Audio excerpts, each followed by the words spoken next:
disturbing the awkward silence. All right, glad we got that out of the way.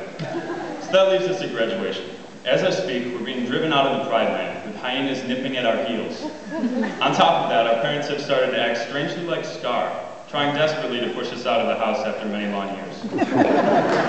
Meanwhile, at school, the incoming freshmen flood the Pride Land in the form of deranged hyenas. We're all undoubtedly a little depressed now that high school has come to an end, and we'll probably feel a little bit like lion cubs stranded in the middle of the desert. But before we know it, college will begin, and we'll make some new friends. Let's call them Timon and Pumbaa. And we'll start to move forward. We might go through a little Hakuna Matata phase, if you know what I mean. But most importantly, we will be exposed to new perspectives and fresh ways of looking at the world. In the Pride Land, there was a pretty homogeneous lion population.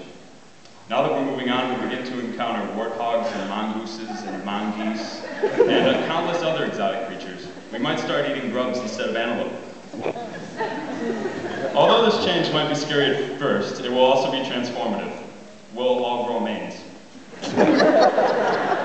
Ultimately, we'll learn about diversity. Coming from a small town like Bloomfield, it's easy to focus on our own little microcosm and forget about all the other viewpoints in the world. College is sure to change that. Diversity is both a blessing and a challenge, but I'm confident that the class of 2010 will make the best of it. Side note, you ever find yourself looking up at the sky, see a giant talking lion in the clouds? That's not normal. But the most vital lesson I've learned from Simba's journey in The Lion King is that you must take risks in order to achieve your dreams. Ever since Simba was a cub, he wanted nothing but to one day become king of the Pride Land. However, he would never have been able to accomplish this if he hadn't taken a risk. He returned to Pride Rock many years after he had been driven out and could have easily been ripped to shreds by Scar and his loyal hyenas. But Simba chose to take the risk, and he prevailed. Who knows, maybe one of us will someday return to our Pride Land and take Mr. Madey's job. Andy and I took a risk tonight by relating our speeches to The Lion King. When I wrote this, I had no idea whether you would be roaring with laughter, or if my jokes would go face down like Mufasa in a stampede. Look around at the class of 2010, you'll find many other risk takers. Ray Drymiller flies planes. Megan McCarthy auditioned for So You Think You Can Dance. Marsh Emanuel put on a benefit concert that raised over $500 for Project Urge and the senior class. Beth Camuso is going to the Air Force. Gretchen Rush and Amanda Gregg independently directed and produced a musical. Drew Zabriskie is striving to become a Master at Arms in the Navy and risks his face on a regular basis doing backflips. Foreign exchange students Leah, Emma, and Anne traveled thousands of miles from home to experience life on the other side of the world, and Hannah Condolf is doing the same thing next year in Belgium.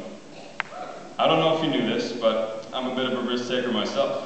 One time, I didn't know the answer on a test, and I said, when in doubt, pick C. And that day. I urge the Bloomfield class of 2010 to continue to take risks. Don't be afraid to stray from the Big Mac writing formula. Intro, thesis, reason, evidence, conclusion is not the only way. Most of all, do not be afraid of failure. The author Louis E. Boone once said, "Don't fear failure so much that you refuse to try new things. The saddest summary of a life contains 3 descriptions: could have, might have, and should have." When you really stop and think, what is life but a series of opportunities? I challenge you to reach out and grab them. One day, when we're all sitting around in our rocking chairs at the senior living home, I hope we can look back on our years and smile, proud of everything we've experienced and accomplished. At some point during this speech, you probably turned to the person sitting next to you and said something along the lines of, "This kid got into Harvard?" Somehow it's true. But as I look ahead to 4 years of croquet, Argyle sweaters, acapella,